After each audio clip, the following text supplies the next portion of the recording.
Tom Béranger, thank you for being with us. Thank you.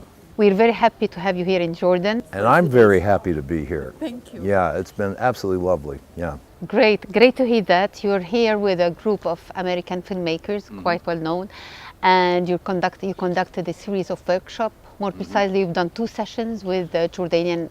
With the actors, 2 sessions with the actors, just about acting, and then the other things I sat in, and did not as much as they did, but quite a bit, and it was with writers.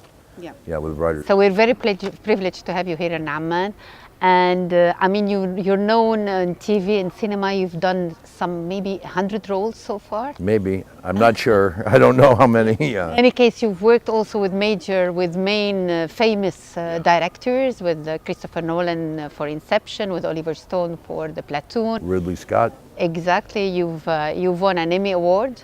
Emmy, Golden Globe. Yeah. Exactly, and you've been nominated for the Oscars, precisely for The Platoon in 1986. Yes. How is it to work with famous directors if we compare them to less experienced ones? Do you find a big difference?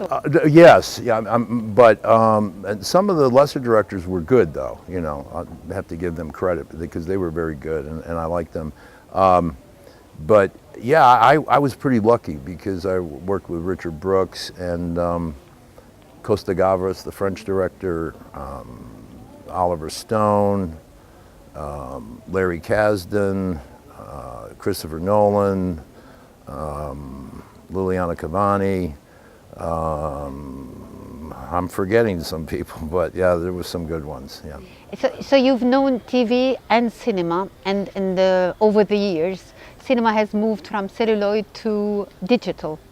Does that make any difference for an actor in terms of performance? I mean, you can probably take... Well, yeah, actually there is one thing, and sometimes I miss the old days, I like that, but one thing, here's a good example.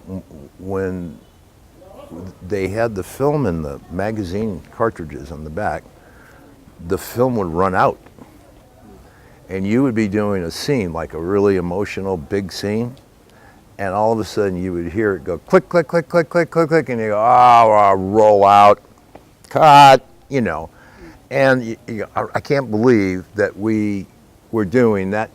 I should have changed the magazine and had more film in there, but that on the digital, it doesn't matter.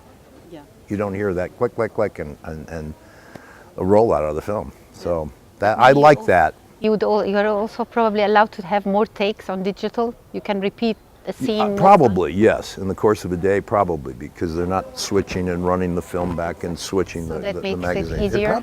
You can get more takes in. Yeah. So, what can you say about your interaction with the Jordanian actors? You said you've had these 2 sessions with Jordanian young actors. Well, it was great, and I mean, for one reason, they all seem to have more experience than I thought they might, And I asked all of them. First thing I asked them, I said, theater. I said, that's where you learn this, and I go, and I want to go back and do a play again, just for that freedom, and.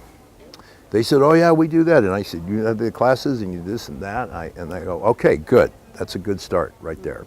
And the one thing in the theater they found was like, let's say you're 21 years old. Well, you're going to play characters that may be a little younger or maybe a couple years older. It's going to be in that range. But every single one is going to be different in the theater because it's a different writer. But what happens in film and stuff, and I was very careful in the beginning, was don't get typecast. Like where you're always playing the same, they always want you to do the same thing again because they think that's money. Well, it isn't always, of course, And you don't want to get bored, doing that because it doesn't bring any life to it. So I was careful about that. Now I don't even worry about it. Okay. And if you have a piece of advice to give them? To give young actors or aspiring actors, what would that be? Do that theater and also practice improvisation.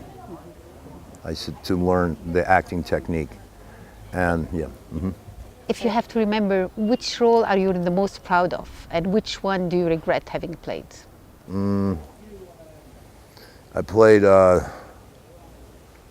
Teddy Roosevelt. I'm thinking about the Rough Riders, and that's a real character. I played Coach Bear Bryant, who was a famous football coach at Alabama, Joe Namath and this and that. He was famous, I played General Longstreet, was Confederate general, second in command of the Confederate Army behind Lee. Those are all real characters, and you do research on them, and I like that. I like history. But then there's Platoon. Of course. Right. Yeah. And then I played a psychotic character, kind of funny in a dark way, a sick way, but that was in Hatfields and McCoys, which was just a wonderful production with Kevin Reynolds as the director. Great writers, some huge cast of actors, Americans, British, Irish, and I go, that's as good as it gets, that movie. I thought it was Kevin Costner's best part. I think it was maybe Bill Paxton's best part. It was a very difficult part for him. And for me, it was like, I had fun. It was like a Jack Nicholson character. Okay. Who would be your favorite actor then? Boy, Alec Guinness, because he did so many different characters. He played King Faisal in the Arab Revolt in Lawrence of Arabia. Yeah. Actress? Ingrid Bergman. Sure. Okay. Thank you in any case for your time. Thank you. All right.